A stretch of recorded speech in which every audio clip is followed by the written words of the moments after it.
પાદરાના MRJP group દ્વારા શેરી ગરબાનું ભવ્ય આયોજન। પાદરા નગરમાં શેરી ગરબા એ પણ ભારે આકર્ષણ જગાવી રહ્યા છે। ત્યારે પાદરાના MRJP ગ્રુપ માત્ર શ્રીરામ જલારામ ડુપ્લેક્સ પરસોત્તમ પાર્ક આંચાર સોસાયટી દ્વારા શેરી ગરબાનું ભવ્ય આયોજન કરવામાં આવે છે। ચાલુ વર્ષે પણ શેરી ગરબાનું ભવ્ય આયોજન કરવામાં આવ્યું છે, જેમાં 4 સોસાયટીના 40 જેટલા પરિવારો દ્વારા મા અંબાની આરાધના સાથે નવરાત્રી મહોત્સવની ધામધૂમપૂર્વક ઉજવણી કરવામાં આવી છે। સંતરામ મંદિરના મહંત મોહનદાસજી મહારાજના હસ્તે દીપ પ્રાગટ્ય કરી નવરાત્રી મહોત્સવની શરૂઆત કરવામાં આવી હતી, જ્યાં નાના બાળકોથી લઈ સમગ્ર તમામ 4 સોસાયટીના પરિવાર એક સાથે શેરી ગરબામાં ગરબે ઘૂમી માતાજીની આરાધના કરતા જોવા મળ્યા હતા।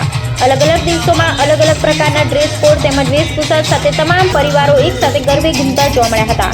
સાથે સાથે અલગ અલગ પ્રકારના સમૂહ નાસ્તાનું પણ ભવ્ય આયોજન કરવામાં આવ્યું હતું, જેના નાના મોટા વડીલો, માતાઓ, બહેનો સાથે બાળ ખેલૈયાઓ પણ મન મૂકીને ગરબે ઘૂમતા જોવા મળ્યા હતા। ઉલ્લેખનીય છે કે MRJP ગ્રુપ દ્વારા છેલ્લા ઘણા વર્ષોથી ભવ્ય શેરી ગરબાનું આયોજન કરવામાં આવે છે, જે નગરમાં ભારે આકર્ષણ પણ જગાવે છે।